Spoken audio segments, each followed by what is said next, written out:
Here is Mike. Got a here the pork. Here is Mike.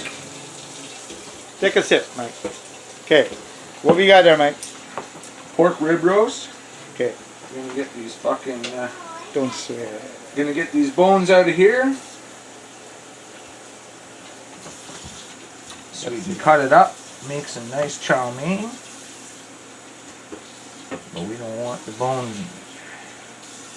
Why you don't want the bone? Well, you can put the bone in there. Lots of flavor. A lot of people don't like it though. And we're cooking for other people, so we're gonna try and keep it a little bit gentler on people's palates. Okay, so that's the chef for today, so I'm just holding the camera. So we just take the bone off that pork rib roast. But we're gonna still go around and get all the meat off of here that we can. Alright, let's see how you're doing. There's lots of good stuff still on there. We're not gonna get rid of that. What we got? Oh, look at that chunk of meat now.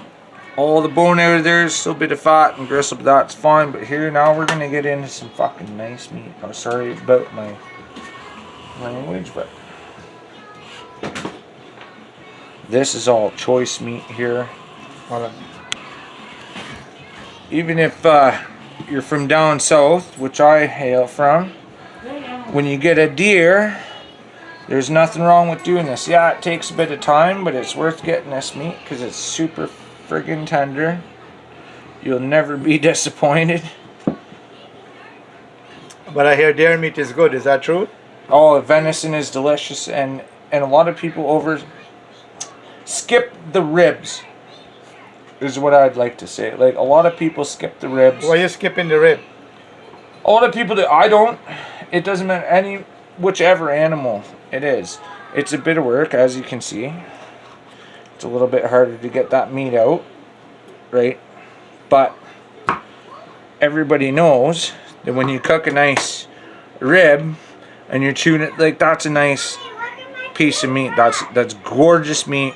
Oh, That shouldn't get thrown away, right? And a lot of people doing their venison, even beef, overlook this stuff because it's a bit of a hassle. Well, we're going to save the bone because we're going to make pepper pot. You got to boil it for 8 hours. Oh yeah, the bone, yeah, you keep because there's lots of good stuff in there. Yeah. So pepper pot is like you cook it and all the meat is out of the bone. And you have this nice flavor and you got to eat it It's with... like a soup. Yeah. It's like yeah, a it's something like stew, like a soup stew. Yeah. But it's got all the leftover goodness on it, and it's got all the bone marrow in it. There's nothing wrong with all that stuff. That's like, if you can try and get it, it's pretty. But that'll go good in the soup. Like, that's perfect. Oh yeah. See, we put it in here. For the soup, right? Like, that's beautiful stuff there. And we got that nice meat there.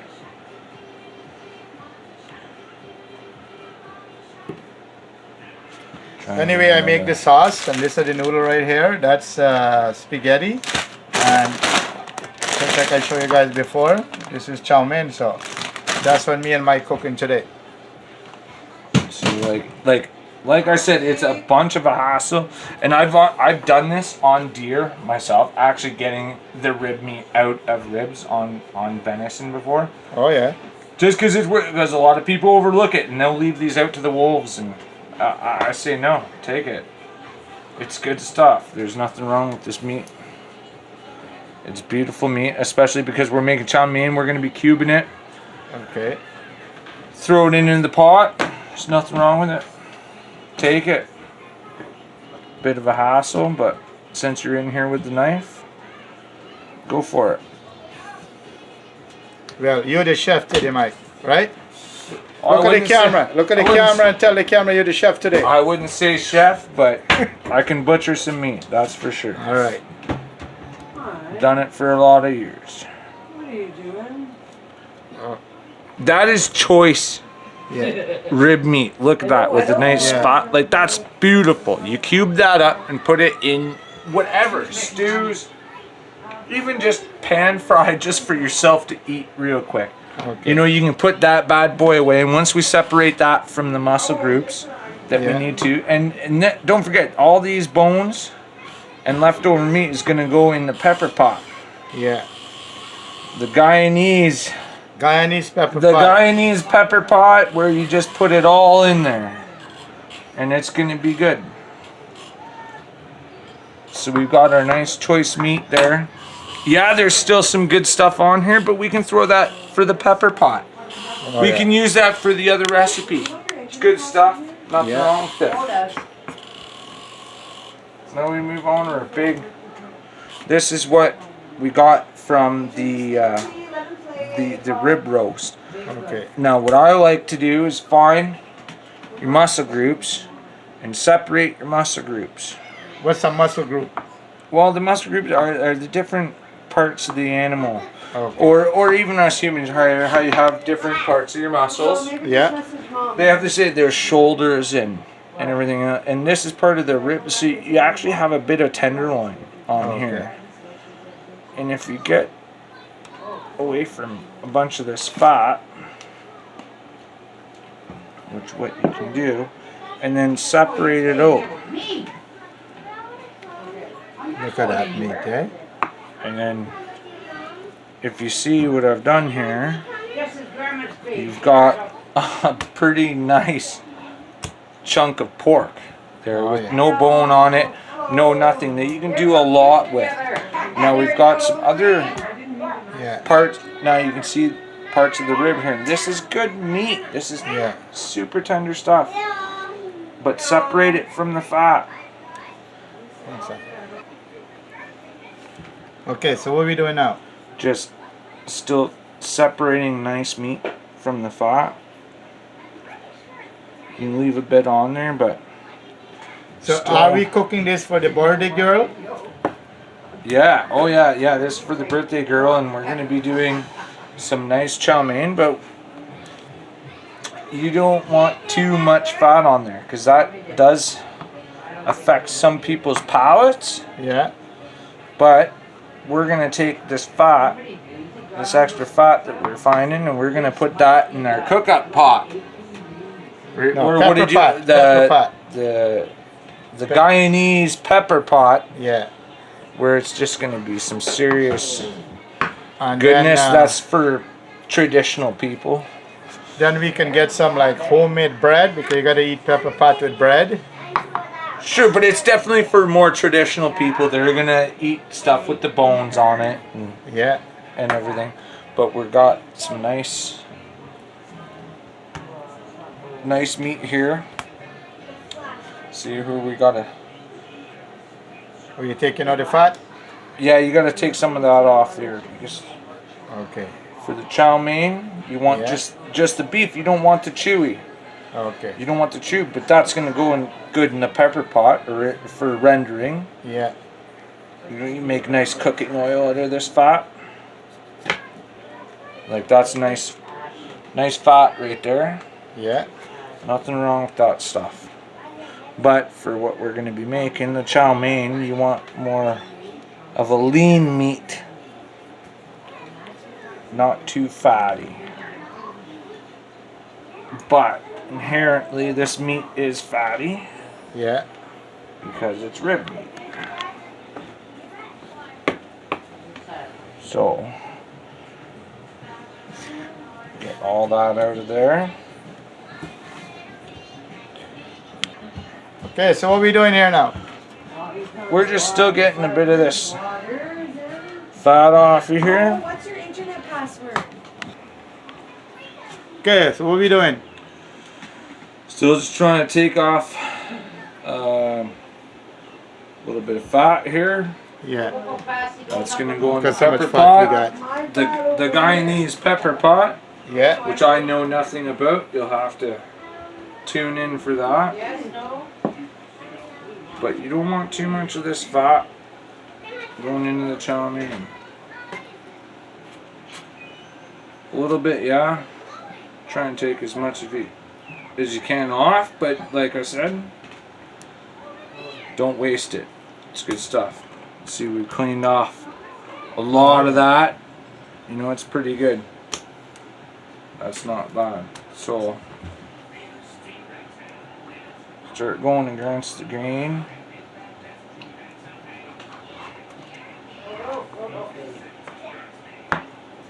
And cut those pieces off. And then we'll go and chop those after Yeah.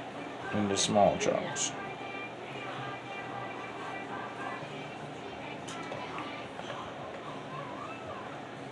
The knife could be a little sharper, but that's okay.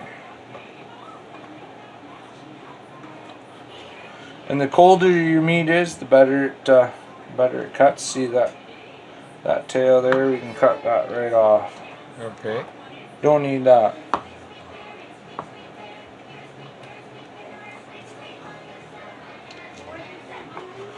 And go in the pepper pot. Yeah, look at that. How much you got for the pepper pot, man? Yeah, see that's a whole different flavor country right there. Yeah.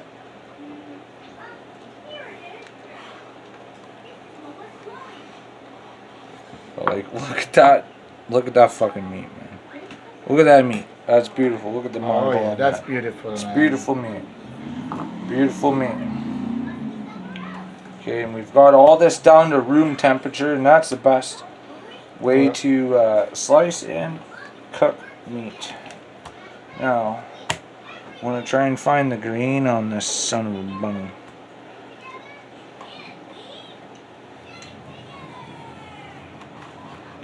This is pork we're dealing with, so it's pretty pliable.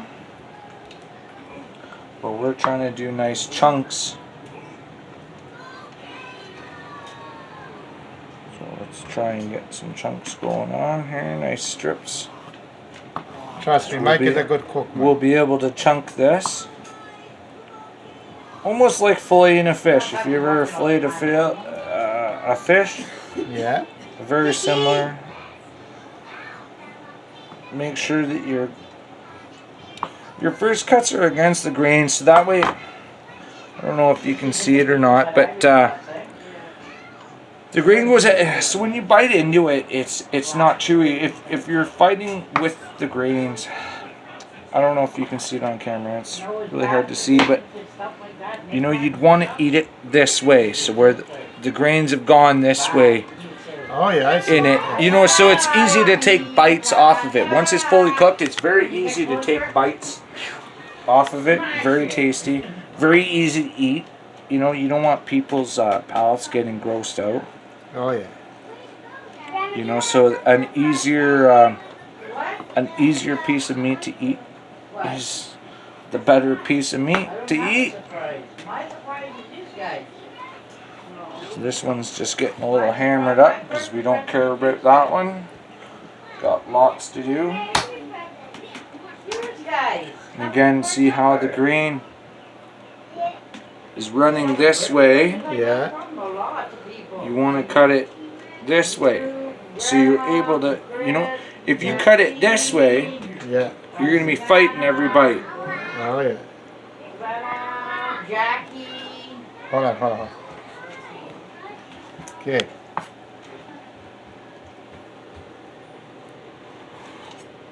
So that's the way you cut the pork, Mike? That's where I cut my pork. Beef, anything, moose, bear, doesn't matter as long as you're cutting on that along that grain structure.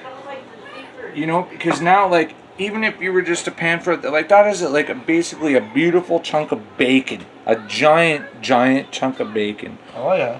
And if you cut it that way, you get those nice and you could just it's like jerky. It's just Okay, say it to the camera. it's like jerky. It's just amazing. It's phenomenal. It's the way you should cut all your meats. And it's super easy to cut too. You can feel it nice to just glide through it. And then when you cube it, it's easier than hell. What's cube mean? Well, you're just taking these pieces And cut it in little pieces, and right? just cut them into chunks. I might need to change knives here now into more of a cutter. All right, what we doing here, Mike? Just still cutting up Well, we have a bowl here The now. slices, yeah. So now we're just cutting it up, and it's super easy to cut. Where? Because if you cut it along that grain, Yeah. like you should have done, it's pretty easy. I mean, it's a little like fish. It's a little slimy, but it's just Yeah. pork. But if you cut it along that line, it's really easy to cut because you're going through the muscle group there. Oh yeah. Oh, like I would love to just fry that up on a pan and eat that. You know, that's a nice piece of meat right there. So we'll actually run that down. So are we gonna curry this meat or how are we going to? I think we're gonna curry this meat.